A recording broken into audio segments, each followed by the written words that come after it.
अस्सलाम वालेकुम जी, मैं हूं साइम सुलेहरी और आज की वीडियो के अंदर मैं आपको इन्वेस्टमेंट के हवाले से और इंश्योरेंस के हवाले से बताता चलूँगा कि इंश्योरेंस जब होती है, इंश्योरेंस किस बेस पे करवाई जाती है। मैं हेल्थ इंश्योरेंस को बुरा नहीं कह रहा, मैं जो आपकी कार की इंश्योरेंस होती है उन चीज़ों को बुरा नहीं कह रहा, लेकिन जो इंश्योरेंस आप करवाते हैं 20-20, 30-30 साल की एजुकेशन इंश्योरेंस, या आप अपनी कोई इस तरह की इंश्योरेंस करवाते हैं जो जाके 15 से 20 साल के टेन्योर के बाद मिलती है, तो उस इंश्योरेंस के अंदर मसला क्या होता है और क्यों नहीं करवानी चाहिए।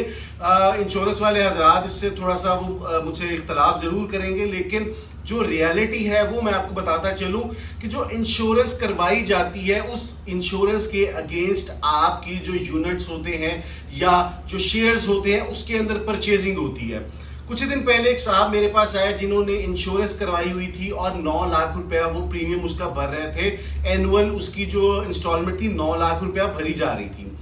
जब उन्होंने उनको किसी उनके रिश्तेदारों ने कहा जी आप इंश्योरेंस खत्म करें और प्रॉपर्टी के अंदर इन्वेस्ट करें, वहां से आपका टर्नओवर ज्यादा मिलेगा, तो उन्होंने जनाब उनके मुताबिक उन्होंने कुछ 6-7 माह पहले बोला इंश्योरेंस वालों के जी आप इंश्योरेंस मेरी खत्म कर दें, जो मेरे पैसे बनते हैं वो मुझे दे दें।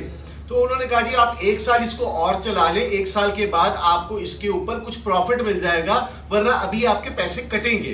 तो उन्होंने कहा ठीक है। अब जब टाइम हुआ, जब वो साल गुजर गया, साल के बाद उन्होंने देखा कि जब वो वापस गए इंश्योरेंस के लिए, तो इंश्योरेंस वालों ने आगे से कहा कि जनाब आपने जो हमने आपके पैसों के अगेंस्ट में जो शेयर्स खरीदे थे उसका कोई 4 पॉइंट समथिंग उस वक्त वो चल रहा था, लेकिन इस वक्त वो शेयर पॉइंट जो है, शेयर मार्केट जो है वो नीचे गिर गई है, तो इस वजह से हम आपको पूरे पैसे नहीं दे सकते। जो पैसे आपने दिए हमें उसमें से हम जो शेयर के रिटर्न के अंदर हमें आएंगे, जो लॉस हो रहा है वो लॉस आपको बियर करना पड़ेगा।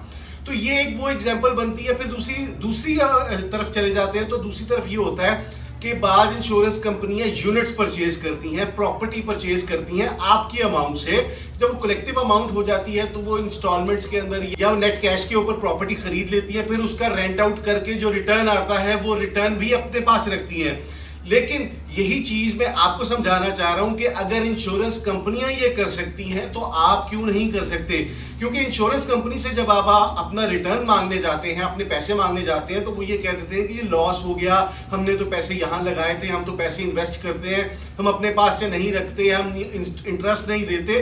तो ये वो चीज़ें होती हैं जो एक इंसान को उसकी जमा पूंजी से, जिंदगी भर की जमा पूंजी से महरूम कर देती हैं।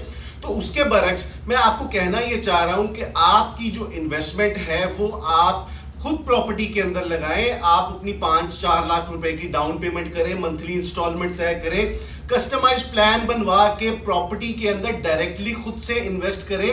प्राइवेट बिल्डर्स जो होते हैं वो आपके कस्टमाइज प्लान बना देते हैं, जबकि सोसाइटियां जो होती हैं वो कस्टमाइज प्लान पे नहीं जाती, वो फिर वो जो चीज़ होती है एज इट इज उसको बाटा रेट जिसको कहते हैं कि वो उसी हिसाब से चार्ज करती है।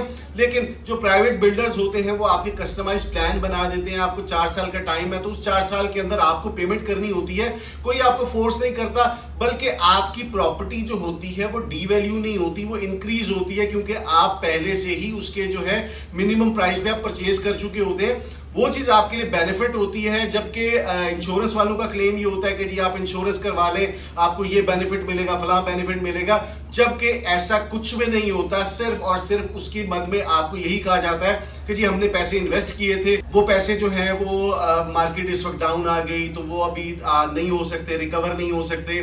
तो ये वो चीजें होती हैं जो एक इंसान को उसके ट्रस्ट वैल्यू से खत्म करती है कि जनाब जिस तरफ जाओ धोखा मिलता है। यही वो एग्जांपल्स होती हैं जो आगे जाके एग्जांपल बनती है, जो अपनी जनरेशन टू जनरेशन मूव करती रहती हैं। तो ये एग्जांपल सेट मत करें। अगर आपको इंश्योरेंस करवानी है तो उससे बेहतर मैं यही कहूंगा कि आप जो है वो खुद इन्वेस्टमेंट करें, इन्वेस्टमेंट करके अपने पैसे को खुद उसके मालिक बने, बजाय किसी और को उसका मालिक बना रहे। फिर उसका जब दिल करेगा वो आपको वापस करेगा, जिस तरह से उसका दिल करेगा वो वैसे वापस करेगा। जबकि आपकी खुद की चीज होगी तो जैसे आप चाहेंगे उसको सेल कर सकते हैं, आगे उससे रेंट ले सकते हैं, जो चीज होगी वो आपके अपने इख्तियार के अंदर होगी और आप उसके खुद साख्ता मालिक होंगे।